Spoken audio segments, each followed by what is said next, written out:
Bienvenido, Reiber. En esta oportunidad vamos a hablar de la palabra dada por Yahweh a la nación de Israel del Sur, la nación que se levanta en oposición al sistema de la bestia.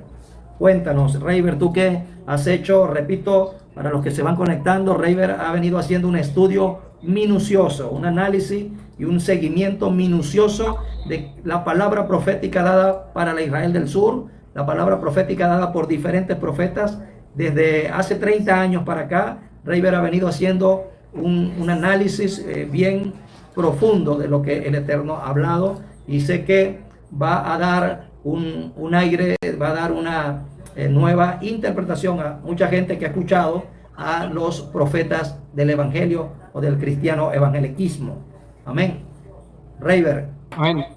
coméntanos. Bendiciones, pastores. El Eterno Feliz te noche, bendiga. hermano Guay. Por ahí no veo al hermano Randy. Y falta creo que también el pastor Carlos Morán. Bien, sí, como dijo el pastor, digamos que tengo años desde que inicié el estudio de lo que es o lo que ha sido el acontecimiento profético de la nación. Eh, Esto inició en el 2013. 2012 tuve un sueño, pero no vamos a entrar en detalles de ese sueño. Eso fue un mes y medio antes de las elecciones del presidente Hugo Chávez.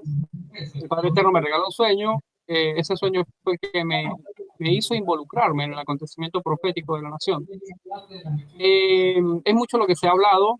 Estamos señalando 1963, una de las primeras palabras proféticas que se dio para la nación, donde se habla efectivamente de la muerte de una nación, de una vieja Venezuela, pero entonces en medio de aquel contenido de parte de la corriente cristiana evangélica, se habla sobre el nacimiento de una nueva Venezuela, ¿sí?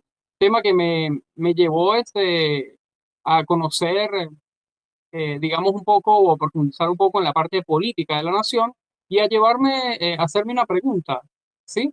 ¿Cómo era esa nueva nación que se levanta? ¿Qué características tendría esa nueva nación? ¿Cómo se llamaría? ¿Sí? Y ¿cómo haríamos para formar parte de ella? Em, Eh, Pastor, hablaste ahorita mismo acerca de Ezequiel. ¿Fue Ezequiel? No, fue, perdón, Isaías 42.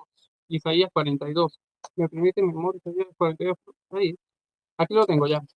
Y me llamó la atención porque en el estudio de la parte profética y el estudio de las escrituras, dice acá, 42:16, guiaré a los ciegos por un camino que no conocían y los haré andar por sendas que no habían conocido. Delante de ellos cambiaré las tinieblas en luz, porque efectivamente Venezuela es una nación que anda en tinieblas y no estamos hablando que esto sea algo que venga desde ahorita. No, efectivamente esta nación anda en tinieblas desde hace 200 años, mínimo, porque el pacto que tiene, porque el pacto que tiene con la Roma Católica va desde hace ya más de 500 años. Entonces, esto es un pueblo que ha andado efectivamente en tinieblas. Eh, Tengo por ahí Ezequiel, mi amor, ¿me permite? Y parte de lo que el padre, en lo que el padre me ha instruido, dice por acá Ezequiel 44:23, muy importante. Enseñarán a mi pueblo a hacer diferencia entre lo santo y lo profano, y les enseñarán a discernir entre lo limpio y lo impuro. ¿Sí?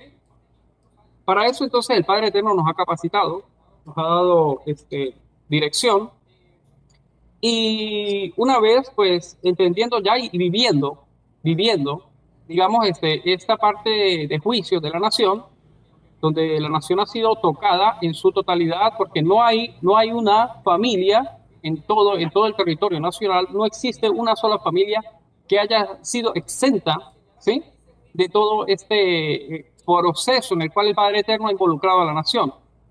Así que todos hemos sido probados y trillados. Algunos lamentablemente no han sobrevivido, no lo han contado. Y otros que el Padre Eterno, pues, de los cuales ha tenido misericordia. Eh, ¿Cuál es el propósito del Padre Eterno con el territorio que hoy por hoy se llama República Bolivariana de Venezuela? ¿Sí? Porque no es el único nombre que ha tenido esta nación. Esta nación ya ha tenido por lo menos cuatro o cinco modelos anteriores de nación. ¿Sí? ¿Cuál es propósito del Padre Eterno, el propósito del Padre Eterno es levantar su reino sobre este territorio, es levantar su gobierno. Pero primero que nada nosotros tenemos que entender que es un reino, ¿sí? Que es un reino, porque no es algo que nos enseñan en las iglesias evangélicas, no es algo que nos enseñan en las escuelas dominicales, ¿sí? Que es un reino. Nosotros tenemos que entender, ¿sí? Que un reino es un sistema de gobierno. Un reino es un sistema de gobierno. Un reino pues, tiene las características que un reino es gobernado por un rey. En ese reino nosotros encontramos instituciones, nosotros encontramos autoridades. En ese reino nosotros tenemos súbditos y ese reino está compuesto por un territorio y muy importante por leyes, leyes que son los que rigen ese reino en la parte política, en la parte jurídica, en la parte social, en la parte cultural, en la parte económica. Esto es un tema bastante extenso, ¿sí? Pero es el propósito del Padre Eterno para con este territorio, el establecimiento de su gobierno, el establecimiento de su reino en una nación que ha sido gobernada, vamos a hablar de la vida republicana, poco más de 200 años, ha sido gobernada por el hombre, alejada del propósito del Padre Eterno, ¿sí? Para nosotros saber, aparte del propósito del Padre Eterno, perdón, constantemente voy a estar tomando un poquito de agua. Continúa. Nosotros tenemos que conocer, ya sabemos que el Padre quiere establecer su reino, que quiere establecer su gobierno, pero necesitamos saber cuál es su reino. ¿Cuál es? He visto en las redes sociales, dentro del territorio que hoy por hoy se denomina venezolano, he visto, digamos que algunos grupos ligados, digamos, a la parte evangélica, que llevan sus proyectos, otros grupos digamos que de tilde hebreo, donde también llevan adelante proyectos, ¿sí? Relacionados con el levantamiento de una nueva nación, cosa que veo con ánimo, ¿sí? Y con muy buenos ojos, porque es muy importante que el pueblo despierte y el pueblo se involucre en la transformación de la nación y en la transformación del futuro de la nación. Es muy importante, pero entonces el pueblo debe de recibir dirección, porque un pueblo que no tiene dirección, que no tiene un norte, pues no sabe definitivamente hacia dónde va a caminar. ¿Sí? Yo quiero, como les dije, ese reino, centrarme un poco en la parte del reino, vamos a tener que tocar algunos versículos bíblicos, ¿sí? Para poder entender su reino. Sé que los que estamos acá conectados, tenemos un poco más de conocimiento acerca de ese reino, pero de pronto las personas que están conectadas, que nos pueden ver dentro de Venezuela o fuera de Venezuela, de pronto carezcan un poco más de este conocimiento, así que vamos a entrarnos poco a poco, ¿sí? Este reino pertenece al Eterno, pertenece al Padre Eterno. Es un proyecto que no es un proyecto humano, no es un proyecto que proviene de alguna, digamos, o ligado a ninguna parte política que tenga que ver con el hombre, sino es un reino que viene de los cielos. Es un proyecto que viene de los cielos para ser establecido aquí en la tierra. Eso nosotros lo podemos ver descrito y no vamos hasta allá a leerlo porque es un poco extenso, pero lo podemos ver en el libro de Daniel, capítulo 2, como la piedra cortada, ¿sí? No con mano de hombre, no con mano de hombre, porque no es un proyecto humano, no es cortado con mano de hombre, ¿sí? Que viene del cielo y golpea la imagen, golpea a los reinos de la tierra y se establece. Y este reino es un reino eterno, el cual no tendrá fin. Salmos 22, 28, por acá lo copié. Porque de Yahweh es el reino y él regirá a las naciones. Está hablando del ejercicio del poder político. Salmo 22, 28 está hablando del ejercicio del poder político de parte del Padre Eterno. ¿Sí?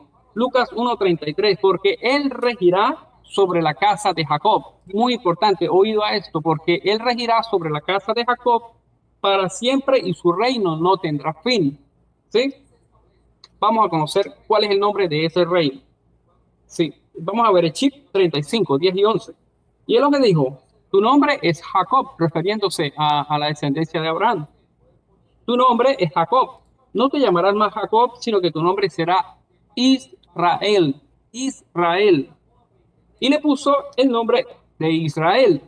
También le dijo Elohe, yo soy el Elohe Todopoderoso, sé fecundo y multiplícate.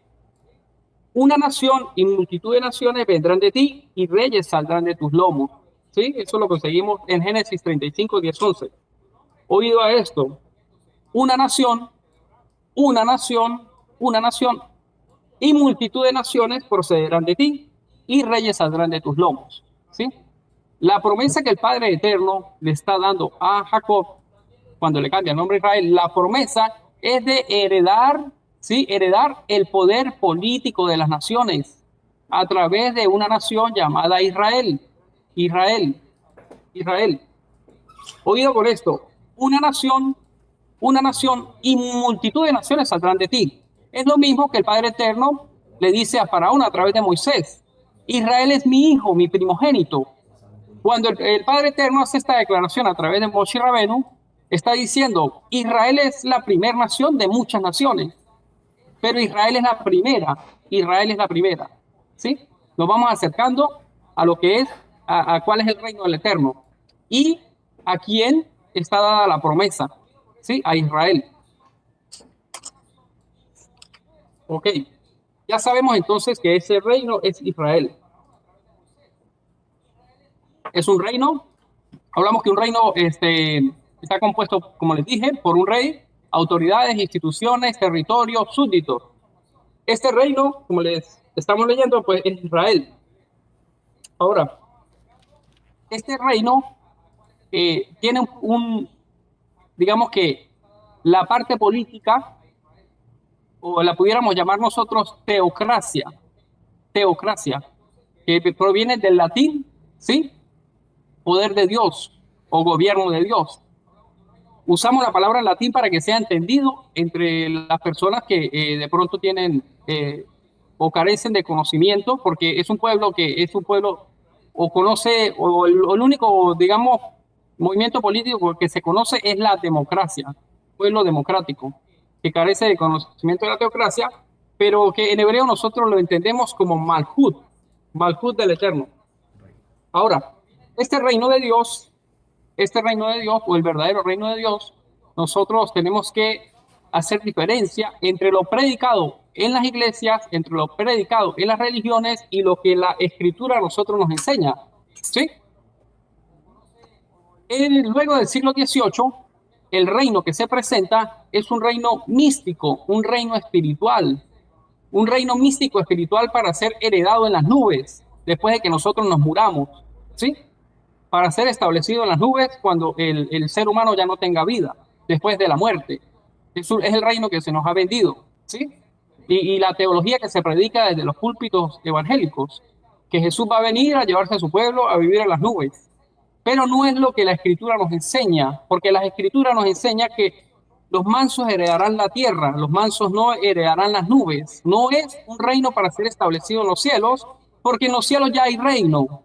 En los cielos ya hay reino. Es un reino para ser establecido acá en la tierra. ¿Sí?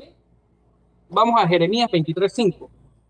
He aquí vienen días, dice Yahweh, en que levantaré a David renuevo justo y reinará como rey, el cual será dichoso y hará juicio y justicia en la tierra. El juicio y la justicia es para hacerlo en la tierra. O sea que es un reino físico. Es un reino físico, es un gobierno con autoridades físicas, ¿sí?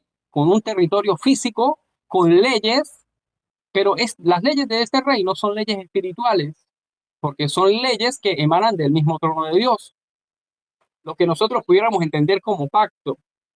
¿Me pasas esto, por favor? ¿Sí? Ahora, nosotros nos vamos a Primera de Crónicas 28:5 para nosotros entender un poco más acerca de este reino. Y perdone que estamos tocando de pronto la parte escritural, ¿no? Ahora, Primera de Crónicas 29:23. Y se sentó Salomón por rey en el trono de Yahú, en lugar de su padre David. Vuelvo nuevamente. Primera de Crónicas 29:23. Y se sentó Salomón por rey. El rey es la máxima autoridad política y espiritual de la nación. Se sentó Salomón por rey en el trono de Yahú, en lugar de David su padre. Quiere decir que el Padre Eterno tiene trono acá en la tierra. El Padre Eterno ha establecido trono acá en la tierra. Primera de Crónicas 28:5. Y entre todos mis hijos, dice David, porque Yahweh me ha dado muchos hijos, eligió a mi hijo Salomón para que se siente en el trono de Yahweh sobre Israel. ¿Por qué el trono? ¿Por qué el trono del Padre Eterno es sobre Israel? Porque a Israel le ha sido dada la promesa y no a ninguna otra nación. ¿Sí? Israel es la heredera de la promesa y este libro, ¿sí? La escritura fue dada a Israel. Ahora, para nosotros adentrarnos un poco más en lo que el Padre Eterno quiere hacer en el territorio que hoy por hoy en día se llama República Bolivariana de Venezuela. Dice Amós 10 y 11. Dice, hablo de un acontecimiento histórico ocurrido, porque aquí yo mandaré y haré que la casa de Israel sea zarandeada entre todas las naciones de la tierra. Dice entre todas, no dice entre una, entre todas las naciones de la tierra. Como se zarandea el grano en la criba y no cae en tierra, a espada morirán todos los pecadores, dice esta versión, todos los pecadores de mi pueblo. La palabra pecado, que quede como, digamos, un punto de información, la palabra pecado no existe, no existe, digamos, en las escrituras hebreas. La palabra pecado es una palabra pecado que procede del latín. La palabra correcta sería infracción, ¿sí? Infracción a la ley. Sigo, Amós 9:11. He aquí vienen días en que yo levantaré el reino caído de David. Cerraré sus portillos y levantaré sus ruinas y lo edificaré como en el tiempo pasado. O sea, el Padre Eterno está hablando del levantamiento del reino de David, o lo que la versión esta dice tabernáculo, pero sabemos que es una muy mala traducción. Pero el Padre Eterno hace la promesa para el levantamiento del reino de David. Y nosotros tenemos que entender cómo se llamó ese reino. El reino de David, ¿cómo se llamó? Israel. Israel es el reino de David. Ok. Tenemos también en Ezequiel 37:9. Me gusta Ezequiel 37, por favor, rápidamente, porque les estoy tocando tópicos acerca de cuál es ese reino. Es muy importante saber cuál es ese reino. Ese reino, luego de, como sabemos, del reinado de Salomón, ese reino cayó y ahora el Padre Eterno está prometiendo el levantamiento nuevamente de ese reino para nosotros poder entender qué es lo que el Padre quiere hacer en nuestra tierra. ¿Sí? Ezequiel 37:9.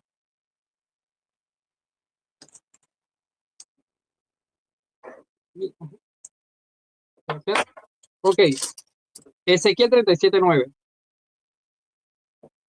Y me dijo, profetiza al Espíritu, profetiza, hijo de hombre, y di al Espíritu. Así ha dicho Yahweh el Señor. Espíritu, ven de los cuatro vientos y sopla sobre estos muertos y vivirán. Y profeticé como me había mandado, y entró espíritu en ellos y vivieron y estuvieron sobre sus pies un ejército grande en extremo. Me dijo luego, hijo de hombre, todos estos huesos son la casa de Israel.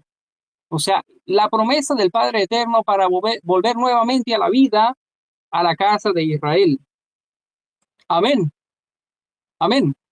Nosotros tenemos que entender que las naciones son seres o son cuerpos con vida propia, ¿sí? Porque son cuerpos que tienen un alma y el alma de esta nación se la imprime el mismo ordenamiento jurídico. Tenemos dos tipos de política, la política santa y la política pagana, ¿sí? La política santa no conocida en América, porque simplemente hemos conocido la política humana, la política pagana, la política profana. El ordenamiento jurídico santo le imprime al pueblo un perfil de pueblo santo, ¿sí? Y es lo que el Padre Eterno está haciendo con la nación hoy llamada Venezuela, introduciéndola pues en un proceso de limpieza para los que hoy en día se denominan venezolanos, convertirlos en su pueblo, en el reino de Israel. Pero ¿cómo el Padre Eterno va a hacer eso? Porque pudiéramos decir, no, porque yo no tengo sangre de Abraham, no, porque yo no vengo o no procedo del linaje de los israelitas. ¿Cómo el Padre Eterno va a hacer eso? Nosotros nos vamos a Isaías 56:1. Isaías 56:1. Aquí lo tenemos. Vamos al 3. Hermanos, todos nacieron venezolanos, ¿verdad? Y sus cédulas dicen venezolanos, ¿cierto? Y si nosotros somos venezolanos, entonces con relación al pueblo de Dios, nosotros somos extranjeros, ¿cierto o no? Con relación a Israel y con relación al pueblo de Dios, nosotros somos extranjeros. Pero el Padre dice acá, 56:3, Isaías 56:3, dice, y el extranjero, o sea, el venezolano en este caso, o el colombiano o el ecuatoriano, y el extranjero que sigue a Yahú no hable diciendo, me apartará totalmente Yahú de su pueblo, o sea, de Israel, ni diga al eunuco, he aquí que yo soy árbol seco, porque así dice Yahú, a los eunucos que guardan mis días de reposo, o sea, que guardan mi Shabbat, y escojan lo que yo quiero y abracen mi pacto. Es muy importante entender el pacto para poder entender la injerción en el pueblo de Israel.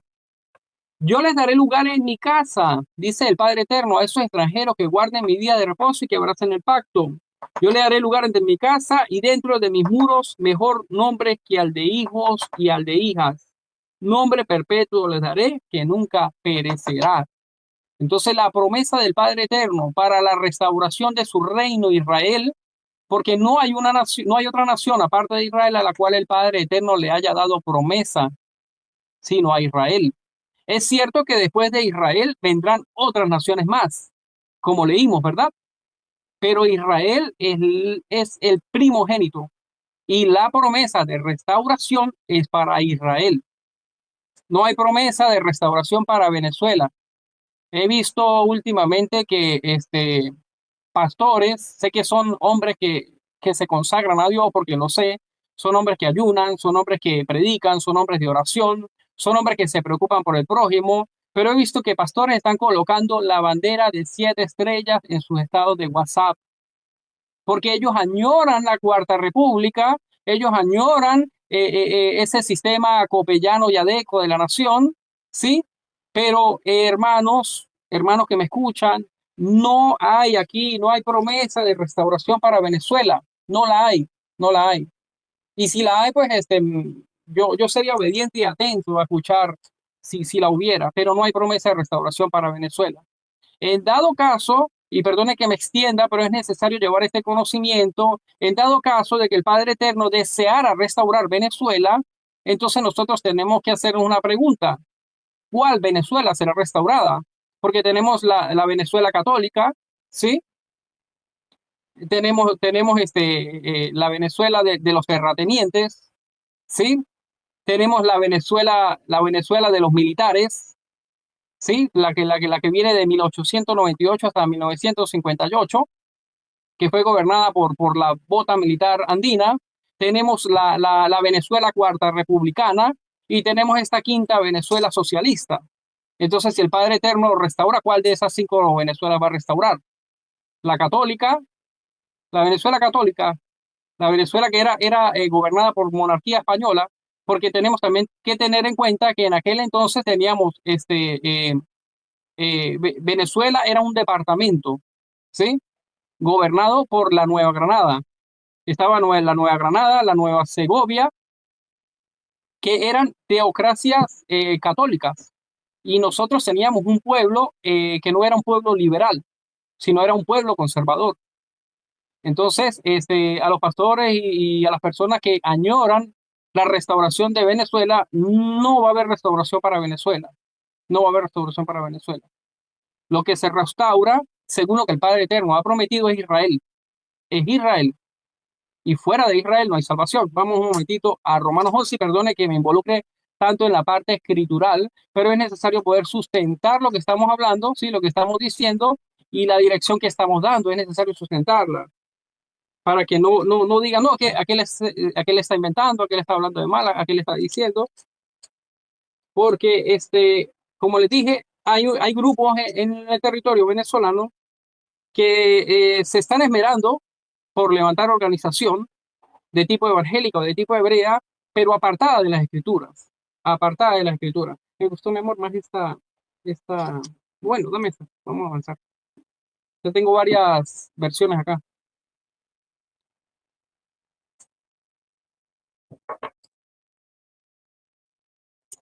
Dice Romanos 11:1. Por tanto, pregunto, ¿ha desechado Dios a su pueblo?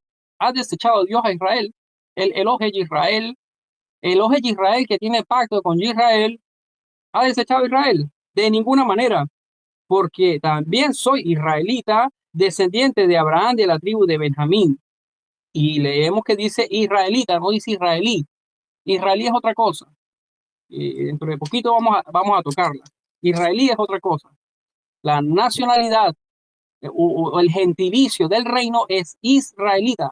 Israelita. Vamos a avanzar, vamos a pasarnos algunos versículos. Vamos al 11. Yo me pregunto, ¿será que los israelitas al tropezar cayeron definitivamente? De ninguna manera. Al contrario, debido a su transgresión vino la salvación de los gentiles a fin de provocarlos a celo. Por la caída de Israel vino la transgresión, vino la salvación a los gentiles. ¿Y quiénes son los gentiles? Las gentes, los goyim, los que no tienen pacto, los que no tienen promesa, los que no tienen eloje, los que no tienen mandamiento, las naciones paganas. Lo que aquí se describe en la alegoría como el olivo silvestre. Y si su transgresión ha sido para enriquecer al mundo y su caída a los gentiles, ¿cuánto no más será su plena restauración? O sea que el Rash Shaul Hatarsi está claro que en la palabra está profetizada la restauración del reino de Israel. Reino, monarquía teocrática. Hablo a vosotros, gentiles, por cuanto yo soy apóstol a los gentiles, honro mi ministerio. Por si alguna manera pudiera provocar a celos a lo de mi sangre, hacer salvo a algunos de ellos. Porque si su exclusión es la reconciliación del mundo, ¿qué será su admisión si no vida entre los muertos? Si las primicias son santas, también lo es la masa restante. Y si la raíz es santa, también las ramas. Si alguna de las ramas, oído, presta atención, si alguna de las ramas fueron desgajadas, o sea, fueron cortadas del olivo natural, si alguna de las ramas significan personas. Si algunos fueron desgajados, fueron, digamos que arrancados por su incredulidad y por su rebeldía, por haber infringido la ley, por haber quebrantado el pacto, como habla Isaías en el capítulo 24, la infracción del pacto sempiterno. Dice, enfermó el mundo, cayeron los. ¿Por qué? Porque quebrantaron el pacto sempiterno, lo quebrantaron. Por eso es que el mundo está como está. Ahora, si algunas de las ramas fueron desgajadas y tú siendo olivo silvestre, has sido injertado en lugar de ellas y has sido hecho participante de la raíz y de la rica savia del olivo. O sea, tú que eres gentil, estás participando con abrazar el pacto, estás participando de la raíz y de la rica savia del olivo. No te jactes, pues, contra las ramas. O sea, no te jactes contra los hijos de Abraham que fueron arrancados de la nación. Si te jactas, recuerda que no sustentas tú a la raíz, sino la raíz a ti. Tal vez dirás, las ramas fueron desgajadas para que yo fuera injertado. Bien, como les dije, por su incredulidad fueron desgajadas, pero tú por la fe estás en pie, así que no te jactes, sino teme. Ya voy terminando esta parte, que es muy importante que entendamos la parte escritural donde el Padre Eterno abre las puertas a los gentiles para hacerlos parte de su reino. Porque si Dios no perdonó a las ramas naturales, tampoco te perdonarán. Mira pues la bondad y la severidad de Dios. La severidad ciertamente para los que cayeron, pero la bondad para contigo si permaneces en esa bondad. Pues de otra manera tú también serás eliminado. Y aún ellos, si no permanecen en incredulidad, serán injertados, pues poderoso es Dios para volverlo a injertar. O sea, la promesa del Padre Eterno para aquellos descendientes de Abraham, oído, para aquellos descendientes de Abraham, porque en el Israel del Medio Oriente hay algunos que se hacen llamar hijos de Abraham, pero hacen todo lo contrario a lo que deberían de hacer realmente los hijos de Abraham, alejados del pacto, en infracción a la ley. ¿Sí? Pero para ellos esta palabra, y aún ellos, si no permanecen en incredulidad, serán injertados nuevamente, pues poderoso es el Padre Eterno para volverlo a injertar. Y entonces esta palabra viene con nosotros, con los gentiles. Si tú fuiste cortado, de que por naturaleza es olivo silvestre, o sea, usted que está siendo cortado de la nación venezolana, usted que está siendo cortado de ese olivo silvestre de las naciones paganas, y en contra naturaleza fuiste injertado en el buen olivo. O sea, usted que viene, nosotros que procedemos de la nación pagana, de la nación venezolana, de la nación democrática, estamos siendo injertados en Israel y estamos participando de la rica savia y del rico olivo. ¿Sí? de Israel, que es desde de donde emana la vida eterna a través de la ley. ¿Sí? Entonces nosotros estamos siendo participantes del reino de Israel. ¿Sí? Cuanto más esto, que son las ramas naturales, serán injertados en su propio olivo. Entonces, hermano, nosotros no tenemos que preocuparnos, ¿sí? Porque veo que hay una línea de la parte hebrea donde van buscando que si el abuelo fue judío, que si la tataranieta, la tatarabuelo vino de Alemania, vino de no sé dónde, eso hasta le sacan la sangre, van para el laboratorio clínico, hágame ver si yo vengo de Abraham. No importa, hermano, no importa, no importa, no importa si usted viene o no desciende directamente de la línea de Abraham. Eso no importa ya, porque el Padre Eterno está injertando a los gentiles a través de abrazar el pacto, a través de abrazar la ley, a través de abrazar sus estatutos, ¿sí? Sus leyes. Él nos está haciendo a nosotros participantes de su nación santa. Ya lo leímos también en Yesayahu 56:3, ¿sí? No diga al extranjero, he aquí que soy árbol seco, porque al extranjero que guarde mi pacto, guarde mis días de reposo y escoja lo que yo quiero, yo le haré parte entre mis muros, y poderoso es aquel que está dando la promesa, ¿sí? Real y verídico es aquel que está dando la promesa, él no miente. ¿Estamos claros? Entonces, ya conocemos cuál es su reino, ¿sí? Ya conocemos entonces que su reino es Israel y que entonces tenemos la promesa de la restauración de su reino, ¿sí? Y vemos que nosotros estamos siendo injertados en este reino llamado Israel. O sea que ya no somos más venezolanos, ya no somos más venezolanos. Ahora somos israelitas, ¿sí? Nuestro gentilicio es israelita, ¿sí? No va a haber restauración para Venezuela, no va a haber una nueva Venezuela. Aquí lo que se levanta es el reino de Israel. Ahora, quiero tomar algunos minutos más, ¿sí? Perdone. Quiero que me puedan entender algo que no se enseña en las iglesias, que no se enseña en las iglesias porque al Hasatán o al Shaitán no le interesa. Este libro que nosotros vemos acá, este libro que vemos acá, tiene carácter político y jurídico. Tiene carácter político y jurídico. ¿Para qué fue dada la escritura? La escritura no fue dada para organizar una religión. La escritura no fue dada para levantar sectas. La escritura fue dada, ¿sí? Como ordenamiento jurídico para el levantamiento y para el ordenamiento de una nación. Cuando el Padre Eterno está cara a cara con Moshe Rabenu, ¿sí? Con Moisés, el Padre Eterno le da mandamientos.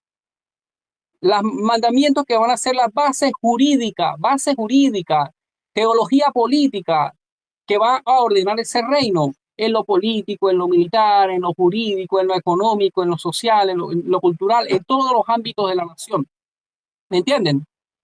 Cuando el Padre Eterno, Éxodo 19:6, dice el Padre Eterno, vosotros me seréis un reino de sacerdotes y de gente santa.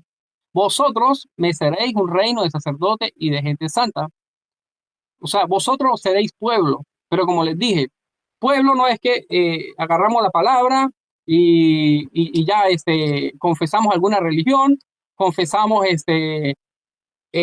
o pasamos al frente de un púlpito, ¿sí? Y ya, entonces somos pueblo del Eterno. No, el pueblo del Eterno necesita organización. El pueblo del Eterno, para ser pueblo del Eterno, necesita el levantamiento de autoridades y autoridades que legislen desde el ordenamiento divino y desde el derecho santo.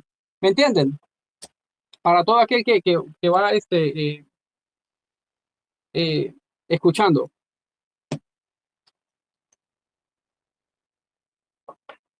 No quiero hacer un poquito más largo esto, aunque digamos que esto es un bastante tela por cortar. Eh, Quiero hablarles acerca de un problema, digamos que es el que ha impedido, o es digamos que el Goliat a vencer, el Goliat a vencer. Nosotros hoy en día y en medio del sistema que hemos crecido, nos ha, digamos que, formado para nosotros entender que existe un distanciamiento y existe una línea entre la política y la religión. La política aparte y la religión aparte. como que Dios no interviene en la política. Definitivamente Dios no interviene en la política. Dios no interviene en la política pagana, Dios no interviene en la política mundana, pero Dios sí interviene a través de la política santa. ¿Sí?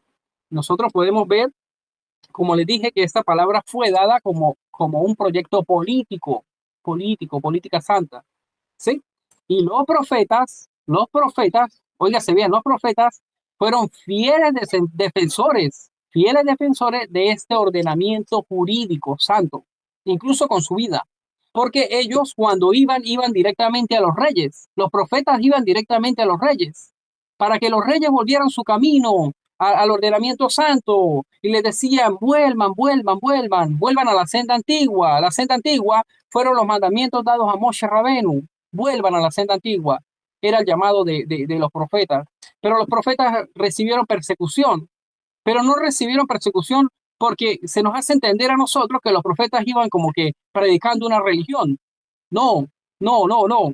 Los profetas iban llevando a cabo el trabajo y ese trabajo cuando nosotros eh, digamos que nos vamos en la historia, ¿sí? Nos vamos, retrocedemos el tiempo en la historia, nosotros tenemos que entender que en el mundo antiguo, política y religión es lo mismo. Levantarse en contra de la religión es levantarse en contra de la política. Quiero nombrarles algunos imperios del mundo antiguo, como fue el imperio acadio, ¿sí? Llevado al frente por Sargón de Acad. En el imperio acadio es donde se levantan las primeras, digamos que los vestigios de lo que fueron las primeras religiones, el imperio acadio. Y el rey de Acad gobierna a través de los dioses. Digamos que los dioses son los que marcan la pauta política de ese reino. Tenemos también el reino de Asiria, por nombrar algunos de sus reyes, Iglat-Pileser, Tikurti-Minurta, Ashur-Banipal, Ashur-Nasipal, Senecarit. Estos reyes, en el caso de Ashur-Banipal se hace llamar hijo del dios Ashur, y se gobierna a través de la religión. La religión es el instrumento para el desarrollo de la política. Es lo mismo en Egipto, ¿sí? Necesito tocar este tópico para que puedan entender lo que se va a llevar a cabo en este momento. En el Egipto antiguo tenemos a Akenatón. Akenatón, él es el hijo del dios Atón, Akenatón, y se gobierna Egipto a través de las leyes que imparte ese dios, que es lo mismo también en Babilonia, porque Hammurabi recibe las mismas leyes que le fueron dadas a Moisés. Y en Babilonia también se levanta, digamos, una especie de monoteísmo, que podemos encontrar en la historia tres tipos de monoteísmo.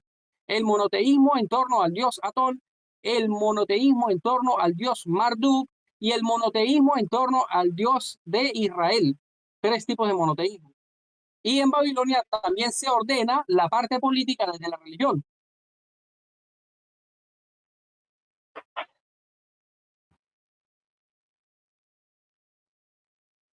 Eh,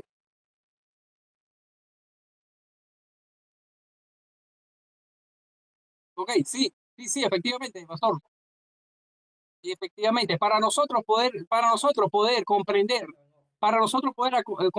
el acontecimiento profético y para los estudiosos de las profecías, obligatoriamente tienen que conocer los acontecimientos históricos, porque si no se conocen los acontecimientos históricos, no se va a poder entender el cumplimiento profético. Van de la mano, historia y profecía. Continúo. Por nombrar algunos digamos que construcciones políticas del mundo antiguo. Tenemos a Grecia, ¿sí? Grecia y aquel panteón de dioses, el politeísmo, que fue impuesto a Israel. Fue impuesto a Israel a punta de sangre.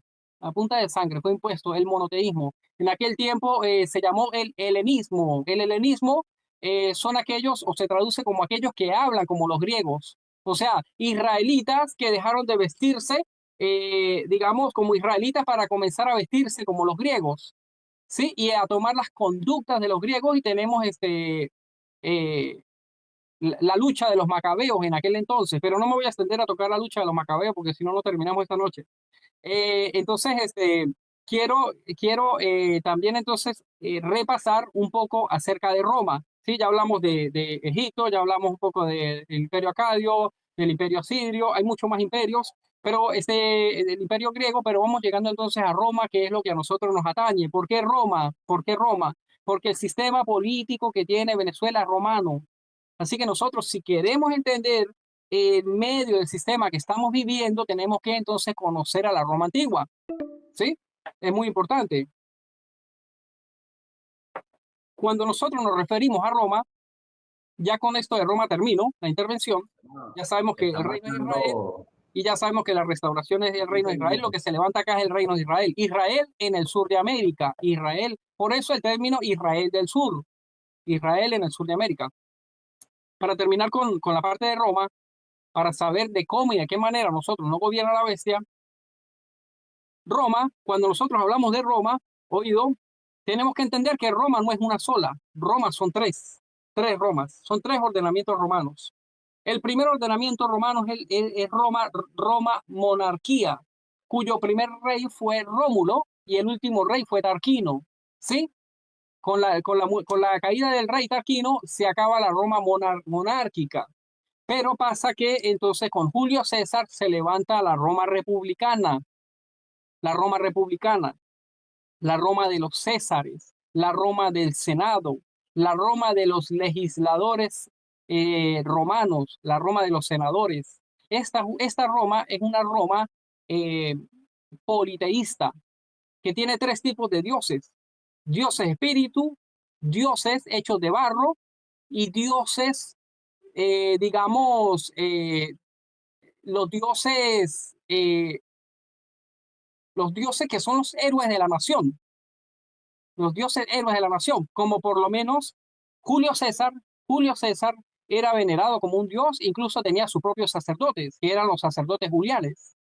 ¿Por qué nosotros tenemos que entender esto de Julio César? Porque nosotros si entendemos lo de Julio César, vamos a entender lo de Bolívar, porque Bolívar también tiene sacerdotes acá.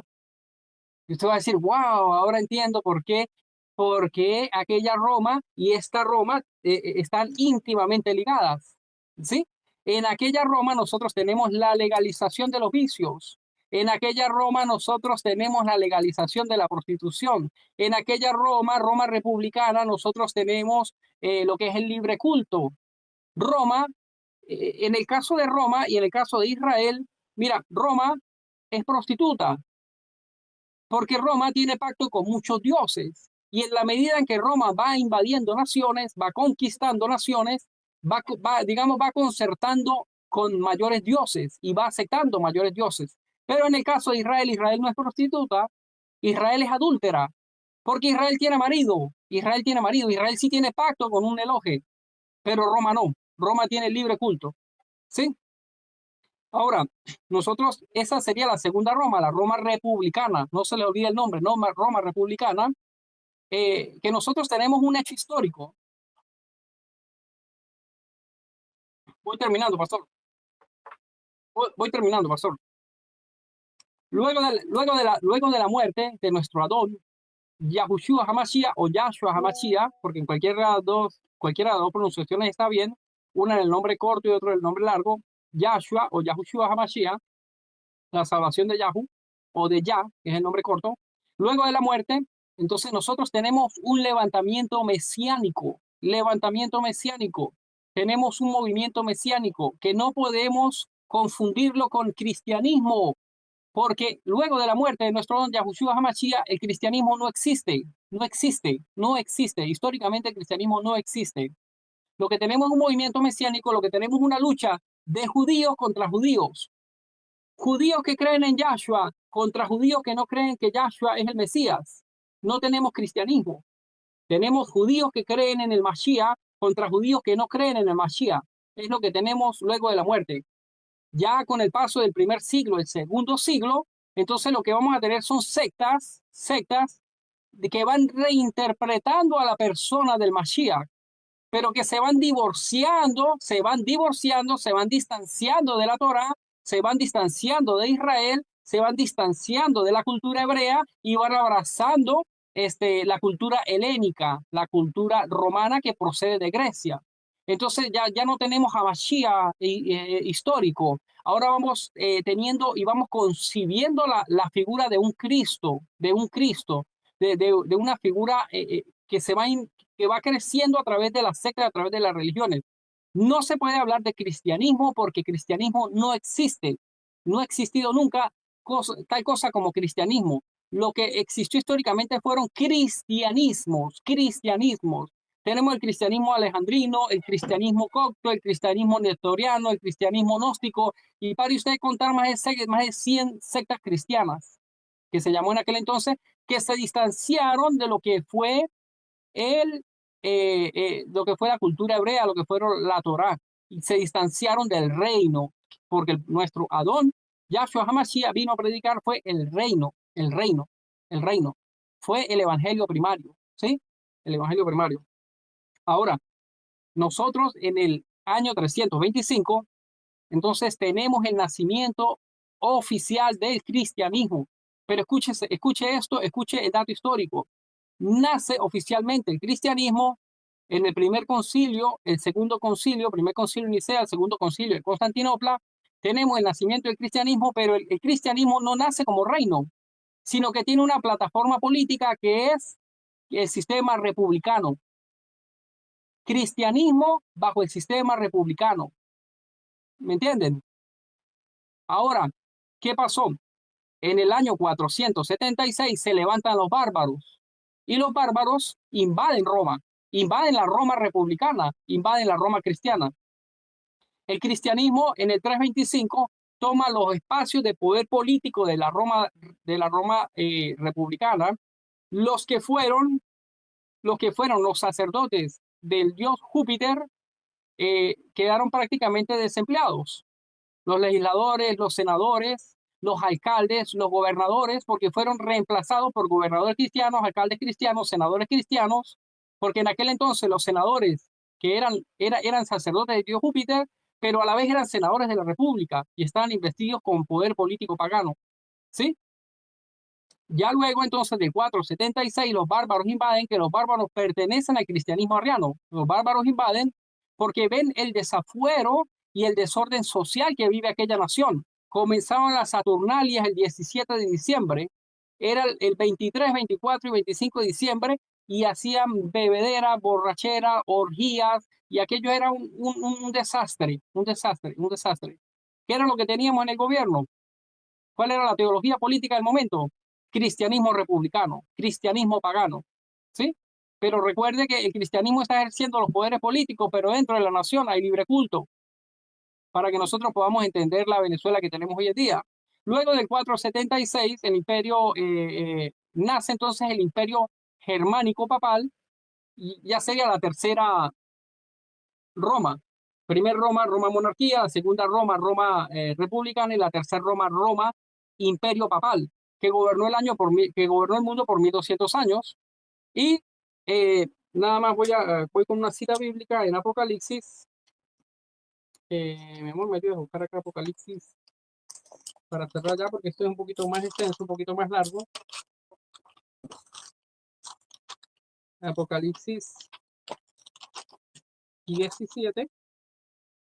Ok, ok, sí, señor.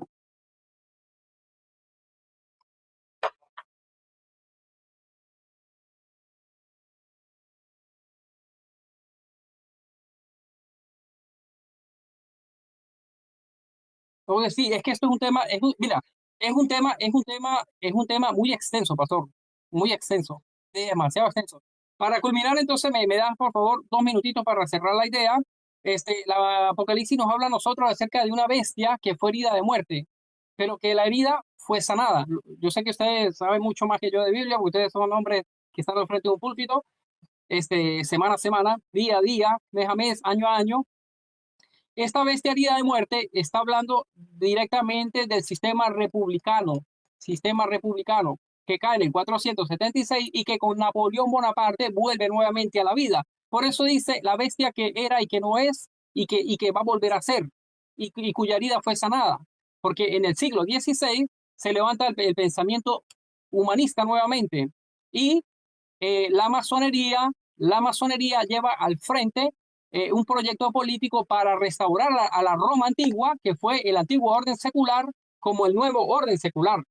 Entonces tenemos tres hombres muy importantes, como fue Napoleón Bonaparte, Simón Bolívar y George Washington, para levantar lo que hoy por hoy tenemos. ¿Y qué tenemos en Latinoamérica? ¿Y qué tenemos en Venezuela? ¿Qué tenemos? Sistema republicano democrático. Y el Padre Eterno nos está pidiendo a nosotros salir de Roma, salgan de Roma, porque Roma no es solamente la Iglesia Católica, Roma es un sistema de leyes, Roma es un sistema político. Ustedes ven el edificio donde se legislan las leyes de Venezuela. Ese edificio, su infraestructura es griega, es romana. ¿Y qué es lo que se discute ahí? Derecho romano, ¿sí? Y el derecho romano tiene una particularidad, que el derecho romano suprime el derecho divino. El derecho romano, y perdóneme que use esta expresión tan dura, perdóneme, porque yo sé que usted le va a pegar, pero tengo que decirlo, tengo que usar palabras duras de pronto para despertarlo, ¿sí? Pero el derecho romano le escupe la cara al Eterno. El derecho romano le escupe la cara al Eterno.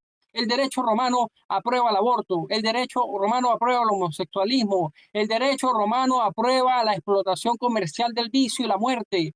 El derecho romano aprueba la tabacalera nacional, ¿sí? Que es una empresa de producción de enfermedad para destruir a lo que el Padre Eterno va creando. Y entonces, digamos que los masones, porque todo esto es manejado por la masonería, eh, la parte de la tabacalera nacional producen o desarrollan productos que causan cáncer del pulmón, que causan cáncer del cerebro, que causan enfermedades respiratorias, que destruyen a la sociedad, que envician a la sociedad. Tenemos cervecería nacional, tenemos licorera nacional, productos de enfermedad y de muerte que van destruyendo a la nación, que van acabando con el tejido moral de la nación. ¿Cuándo una nación va a salir adelante de esa manera? Nunca. Y por último, para cerrar, tenemos el establecimiento de un Estado romano, un Estado que se ha hecho dueño de la tierra, porque usted es venezolano, usted nace dentro de Venezuela, pero si usted quiere construir una casa, usted tiene que comprar el terreno. Usted tiene que comprar el terreno cuando el Padre Eterno, en su palabra, ¿sí? En la política no pagana, en la política celestial, en el ordenamiento santo, dice que nosotros somos herederos. O sea que si yo nací en el territorio, yo no tengo por qué ir a dormir debajo de un puente, yo no tengo por qué ir a pagar alquiler, porque el Padre Eterno entrega la tierra a sus hijos y el producto, el fruto de la tierra, herencia de los hijos. Nosotros supuestamente dice que el petróleo es de todos los venezolanos, pero es mentira. Es mentira. El Estado usurpador, el Estado masón, porque es un Estado levantado por la masonería, el Estado es el dueño del petróleo, porque nosotros no tenemos acceso al petróleo. El Estado es el dueño del oro, el Estado es el dueño del coltán, el Estado es el dueño de la bauxita. Y cuando el Padre Eterno establezca su ordenamiento jurídico, las cosas van a cambiar, porque el Padre Eterno convierte a ciudadanos en súbditos y en príncipes de un reino. Ustedes han escuchado hablar de Dubái. En Dubái no hay ciudadanos. En Dubái son príncipes, porque en Dubái se cumple un principio bíblico como base jurídica de gobierno económico. Esto es un tema bastante extenso, muy extenso. Así que yo voy a dejarlo hasta acá porque como que me estoy prendiendo más bien y esto como que yo estoy ya como que, sí, ya como que aquí lo dejamos. Bendiciones y gracias al Padre Eterno por el momento.